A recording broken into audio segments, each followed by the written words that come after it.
ആഗോള Ayyappa സംഗമത്തിലെ audit report പകർപ്പിന്റെ പൂർണ്ണരൂപം മാതൃഭൂമി ന്യൂസിന്. ഈശ്വര, ഇനി എന്ത് ചെയ്യും? ഈ പറഞ്ഞതുപോലെ അയ്യപ്പ നീ തന്നെ കാത്തോളൂ എന്ന് പറയാൻ ഈ സാഹചര്യത്തിൽ കഴിയുന്നുള്ളൂ. Flash back. അനന്തൻ, 10 കോടിയിലധികം രൂപയാണ് ഈ ആഗോള അയ്യപ്പ സംഗമത്തിന് വേണ്ടി അവിടെ ചെലവിട്ടത് എന്നാണ് പറയുന്നത്. അതിൽ നേരത്തെ ഞാൻ അനന്തനോട് ചോദിക്കണമെന്ന് കരുതി, ഒന്ന്, മുഖ്യമന്ത്രിയുടെ താമസത്തിന് തന്നെ 2 ലക്ഷത്തിലധികം രൂപ ചെലവായിട്ടുണ്ട്. എന്താണിത്? എവിടെയാണ് താമസിച്ചിരിക്കുക? ഒരു കാര്യം മറ്റടുത്ത ചോദ്യം ചോദിക്കില്ല. 10 കോടി രൂപയുടെ ചെലവാണ് അയ്യപ്പ സംഘവുമായി ബന്ധപ്പെട്ട് ദേവസ്വം ബോർഡിന് ആയതെന്നാണ് നമുക്ക് മനസ്സിലാക്കാൻ കഴിയുന്നത്. അപ്പോൾ ഒന്ന് ആലോചിച്ച് നോക്കണം, ആ 10 കോടി ശബരിമലയിൽ ചെലവഴിച്ചിരുന്നെങ്കിൽ എന്തുമാത്രം വികസനം അതുമായി ബന്ധപ്പെട്ട് തന്നെ ദേവസ്വം ബോർഡിന് നടത്താമായിരുന്നു എന്നുള്ളത് ആണ്. ഈ ആഗോള അയ്യപ്പ സംഗമത്തിന്റെ ചടങ്ങ് നടക്കുമ്പോൾ അതിന്റെ തലേന്ന് തന്നെ മുഖ്യമന്ത്രി പമ്പയിലെത്തിയിരുന്നു. പമ്പയിലെ ഗസ്റ്റ് ഹൗസിലാണ് മുഖ്യമന്ത്രിക്ക് താമസ സൗകര്യം ഒരുക്കിയത്.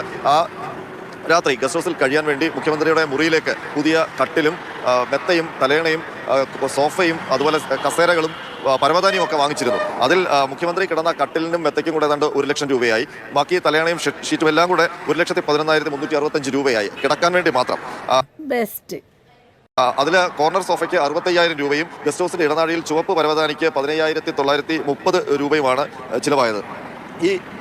ഈ സാമഗ്രികളൊക്കെ ദേവസ്വം ബോർഡിന്റെ സ്വത്തായിട്ടാണ്, അല്ലെങ്കിൽ അത് ചീഫ് എഞ്ചിനീയർക്ക് കൈമാറി എന്നുള്ളതാണ് ഈ ഓഡിറ്റ് റിപ്പോർട്ടിൽ കാണുന്നത്. പക്ഷേ ഓഡിറ്റ് റിപ്പോർട്ട് തയ്യാറാക്കിയവർ എടുത്തെഴുതിയിരിക്കുന്ന കാര്യം ഇങ്ങനെ കൈമാറി എന്ന് പറയുന്നതല്ലാതെ അതിനൊരു രേഖയുമില്ല. അത് അവിടെ നിന്ന് മാറ്റി എങ്ങോട്ടാണ് കൊണ്ടുപോയത് അതുമായി ബന്ധപ്പെട്ട ചെലവിന്റെ കണക്കുമില്ല. അങ്ങനെ വരുമ്പോൾ ഈ കട്ടിലും മെത്തയും സോഫയും ഒക്കെ മുഖ്യമന്ത്രി അവിടെ താമസിച്ച് പോയതിനു ശേഷം ഇത് ആരെടുത്തോണ്ട് പോയി എന്നുള്ളതും മ്യൂസിയത്തിലേക്കോ മറ്റോ മാറ്റമായിരിക്കും. നമ്മുടെ ഈ യാത്ര ചെയ്ത ബസിന്റെ കാര്യം പറഞ്ഞതുപോലെ പള്ളി ഉറങ്ങിയ മെത്തയും പള്ളി ഉറങ്ങിയ കട്ടിലും ഒക്കെ ആ തരത്തിലേക്ക് മാറ്റാവുന്നതേ ഉള്ളൂ. അതിനും ഒരു ന്യായം ഏതായാലും വരും. ഈശ്വര, ഇവിടെ ആരില്ലല്ലോ ഇതൊന്നും പറഞ്ഞു ചിരിക്കാനായിട്ട്.